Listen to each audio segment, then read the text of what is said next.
खबरों का lunch box. नमस्कार, आदाब, सत श्री अकाल। मैं हूं आपके साथ अभिषेक गुप्ता और आप सुन रहे हैं खबरों का लंच बॉक्स। एसबीआई किनको और क्यों देने जा रही है चॉकलेट का डब्बा? सरकार किसको देगी 8% तक ब्याज सब्सिडी? एडवांस टैक्स कलेक्शन में कितने प्रतिशत हुआ उछाल? बताएंगे आपको। और इसके अलावा भी होंगी बिजनेस और पर्सनल फाइनेंस से जुड़ी कई और बड़ी खबरें। तो चलिए खोलते हैं खबरों का लंच बॉक्स। तो जो लोन की ईएमआई चुका रहे हैं उनके लिए बहुत ही इंटरेस्टिंग खबर है। स्टेट बैंक ऑफ इंडिया ने लोन की किश्तें भूल जाने वालों से वसूली का एक मीठा तरीका अपनाया है।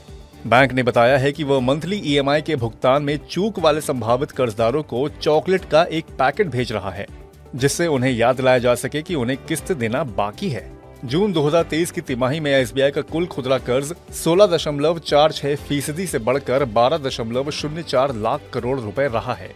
वहीं बैंक का कुल कर्ज 13.9% बढ़कर 33.03 लाख करोड़ रुपए रहा है। एसबीआई के एमडी अश्विनी कुमार तिवारी ने कहा है कि जिन ग्राहकों की किस्तें चूकने की आशंका है, उनसे फिनटेक प्रतिनिधि मिलने भी जाएंगे। तो लंच बॉक्स के अगले टिफिन में क्या है, चलिए देखते हैं। तो केंद्रीय वित्त मंत्री निर्मला सीतारमण ने बताया है कि विश्वकर्मा योजना के तहत पारंपरिक कारीगरों को दिए जाने वाले लोन पर सरकार 8% तक की ब्याज सब्सिडी देगी। वित्त मंत्री ने पीएम विश्वकर्मा योजना की लॉन्चिंग के मौके पर कहा कि सरकार ने पहले ही बजट 2023-24 में योजना के लिए 13,000 करोड़ रुपए का प्रावधान किया है। इसके तहत कारीगरों को 5% की सस्ती दर पर लोन दिया जाएगा। खास बात यह है कि ये लोन बिना किसी सिक्योरिटी के दिया जाएगा।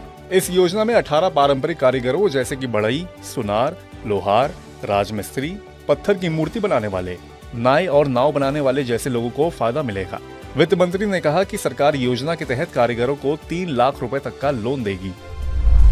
चलिए अब खोलते हैं अगला टिफिन।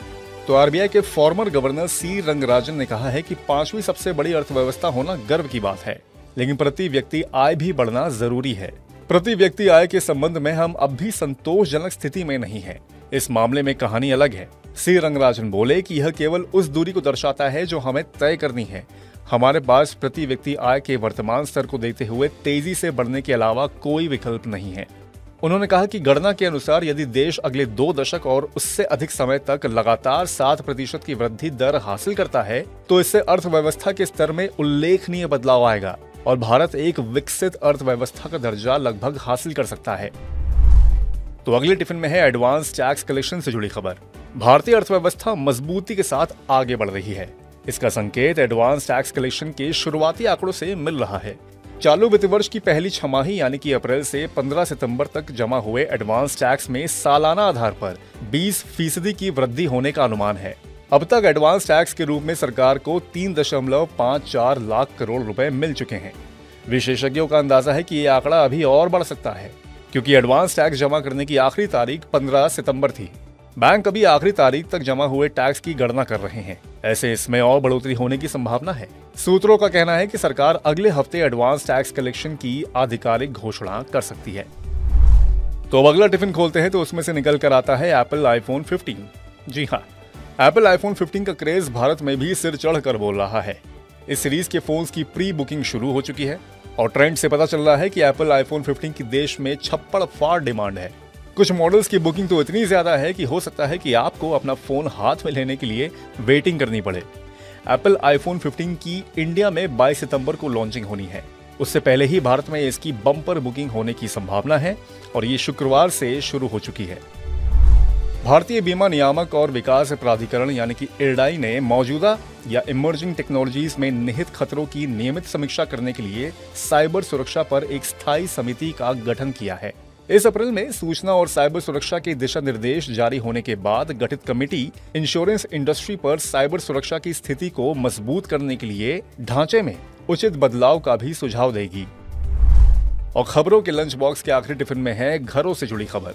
मुंबई में घरों की बिक्री का इस साल एक रिकॉर्ड बन सकता है। नरेटको JLL ने अपनी रिपोर्ट में कहा है कि चालू वित्त वर्ष में मुंबई में घरों की बिक्री 1 लाख करोड़ रुपए के आंकड़े को पार कर सकती है। मुंबई भारत के सबसे बड़े रियल एस्टेट बाजारों में से एक के रूप में अपनी स्थिति मजबूत बनाए हुए है। वित्त वर्ष 2021-22 में यहाँ 90,552 करोड़ रुपए के घर बिके और चालू वित्त वर्ष की पहली छमाही में यहाँ पर 50,075 करोड़ रुपए की बिक्री हो चुकी है। तो इसी के साथ बंद करते हैं खबरों के लंच बॉक्स को और उम्मीद करते हैं कि इसमें पेश की गई खबरें आपको पसंद आई होंगी। अगर ऐसा है तो हमें कमेंट करके जरूर बताएं।